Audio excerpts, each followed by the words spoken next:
El viernes pasado el Consejo de Ministros tomó dos decisiones muy importantes, tanto en el aspecto del crecimiento económico y la creación de empleo, como en la regulación del sistema de alquileres y el fomento de la venta de viviendas a precios más asequibles.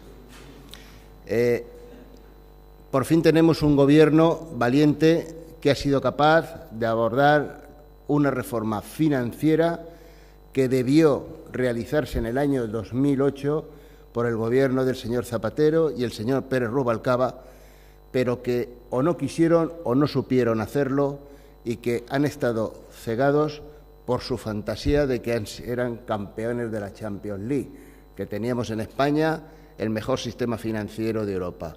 Como se ha demostrado a lo largo de estos años, no solo teníamos un sistema financiero débil, sino que además está en franco peligro en la actualidad. Por eso era necesario esta reforma financiera que ha abordado el Gobierno de Mariano Rajoy.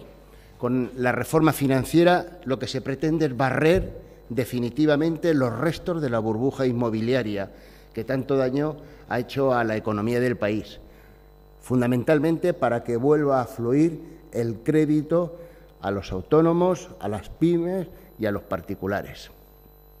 La finalidad de esta medida, es decir, el por qué se ha tomado esta medida, es doble. Por un lado, se pretende restablecer la confianza en el sistema financiero español. ¿Y cómo se pretende restablecer la confianza? Pues desparasitando los balances, es decir, sacando de los balances los activos tóxicos que tienen. Con ello se vuelve a dar credibilidad a los balances de los bancos y, a su vez, para que ellos puedan tener acceso a los mercados mayoristas internacionales. Y, por otro lado, una vez que se han sido saneados los bancos, lo importante es que vuelva a fluir el crédito tanto a las pymes como a los autónomos como a los particulares. Esto es la finalidad principal del por qué el Gobierno ha tomado esas medidas. Si recordáis, en el mes de febrero el Gobierno tomó una serie de medidas de reforma del sistema financiero. Fue la primera fase. En esa medida se reforzaron los sistemas de provisión de los bancos para cubrir los créditos morosos que tenían respecto a los créditos inmobiliarios. Se abordó el tema de los activos problemáticos. Estos suponían una cantidad alrededor de 184.000 millones de euros. Se les exigió entonces que los bancos provisionaran porcentajes que hasta esa fecha no lo hacían, y es el 80%, se venían obligados al 80% a provisionar el 80%, el 60% para el suelo, el 65% para promociones en curso y el 35% para viviendas. Esto les ha supuesto a los bancos un volumen total de provisión de 54.000 millones de euros. Pues bien, el viernes se toma la segunda medida, que es la segunda fase de la reforma financiera. Y en este caso ya no se contemplan los activos financieros llamados tóxicos o créditos de moroso, sino que con esta reforma lo que se pretende es que se provisionen también los llamados créditos buenos, es decir, los que no están en mora. Y si bien antes tenían obligación de provisionar un 7%, ahora el Gobierno lo eleva al 30%. Es decir, los bancos vienen obligados a provisionar, es decir, crear un fondo de reserva de un 30% de todos aquellos créditos que sean llamados buenos. Esto le va a suponer a los bancos 30.000 millones de euros. Es decir, entre la primera reforma financiera que se tomó en su momento y la segunda reforma financiera, los bancos van a tener que provisionar aproximadamente unos 84.000 millones de euros. Lógicamente es una cantidad bastante elevada. ¿Qué pasará con los que no puedan cubrir esas cantidades? Pues bueno, los que no puedan cubrir esas cantidades, el Gobierno les permite acudir al FROB.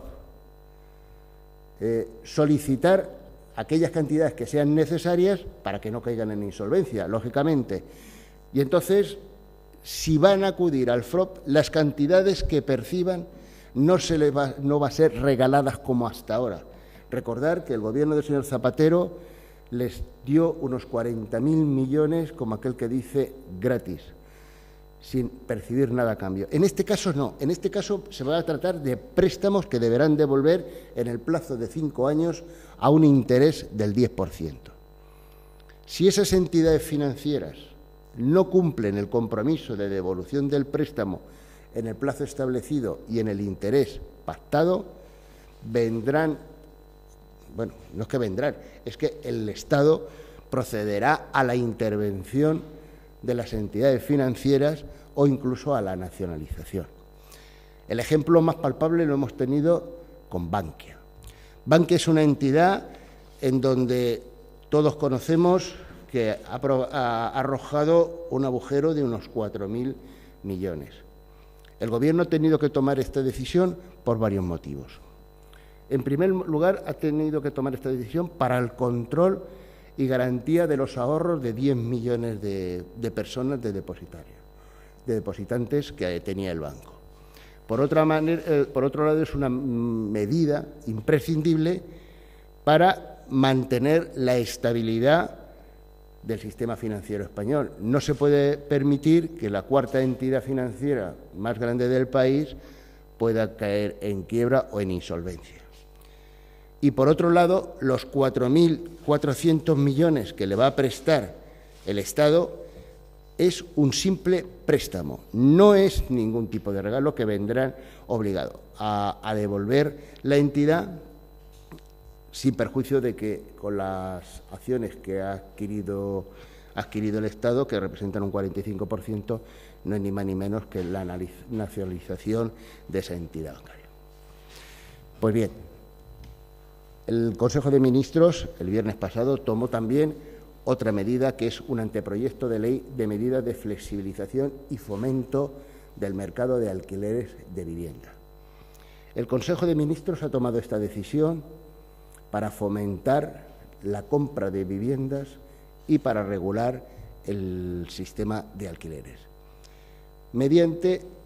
Estas medidas son mediante, primero, la flexibilización del mercado del alquiler. Se fortalece, en esta flexibilización del mercado de alquiler, se fortalece la libertad de las partes para llegar a acuerdos. Se reducen, además, los plazos de duración de los contratos. Como todos sabéis, en los alquileres de viviendas, pues el plazo mínimo que había o establecido legalmente era de 5 años, ahora va a pasar a 3 años en lo que se llama prórroga forzosa y de 3 a 1 año en lo que se llama la llamada prórroga tácita, es decir, la que se produce una vez llegada vencida la prórroga forzosa. Y por otro, se le permite al arrendatario que pueda desistir del contrato de arrendamiento sin ser penalizado por ello. Hasta ahora, el arrendatario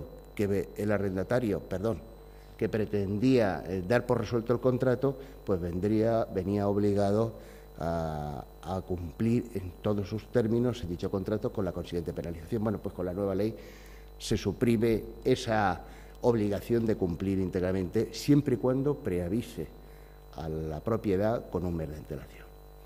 La segunda es el reforzamiento de la seguridad jurídica. Y el reforzamiento de la seguridad jurídica se va a hacer mediante la inscripción registral de los arrendamientos. Con esta medida lo que se trata es de impedir que la propiedad pueda cometer cualquier fraude en la transmisión de la vivienda cuando existen arrendatarios dentro. Se les va a impedir de tal manera que los contratos que figuren inscritos en los registros, el que compre una vivienda sabrá muy bien que hay un arrendatario en dicha vivienda y que, por lo tanto, está sometido a los términos del contrato que en su día suscribió la propiedad. No podrá desahuciarse sin más al arrendatario, sino que el nuevo adquirente de la vivienda vendrá obligado a cumplir los términos del contrato. En tercer lugar, se mejora la regulación de los procedimientos de desahucio para que se ejecuten en el menor tiempo posible. No se puede tener un procedimiento de desahucio como en la actualidad, en donde un arrendatario o un inquilino no paga la renta y puede permanecer durante casi un año sin pagar la renta y dentro de la vivienda. Bueno, pues se van a agilizar esos procedimientos de desahucio para que no puedan cometerse abusos contra la propiedad. Y, por último, se van a establecer estímulos fiscales respecto a estos arrendamientos. ¿El objeto de esta medida cuál es? ¿El por qué se toma esta medida por parte del Gobierno? Pues muy sencillo, porque lo que se pretende es facilitar el acceso a la vivienda, especialmente a jóvenes y ciudadanos con menores recursos económicos, e incorporar al mercado viviendas más baratas. No olvidemos de que actualmente, con la reforma financiera, en donde la mayoría de los activos o llamadas viviendas o suelos va a pasar a sociedades de gestión, se van a poner a la venta, y esas sociedades de gestión, lógicamente, los precios de la vivienda no van a ser los precios que aparecen contablemente en los balances de los bancos, sino que van a ser esos precios que aparecen en los balances menos las provisiones que les obligan a los bancos a tener. Por lo tanto, el precio de la vivienda va a descender notablemente. Y para eso es para lo cual se han tomado esta serie de medidas. Y fundamentalmente por una serie de datos que hay actualmente en España. El mercado de alquiler supone un 17% de la población, frente al 83% de las viviendas en propiedad. Estas son estadísticas del Eurostat.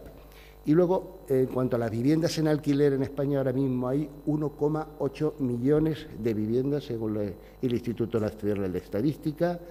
Las viviendas vacías son 3 millones las que existen actualmente, y el parque de viviendas se fija actualmente en España en unos 25 millones de viviendas.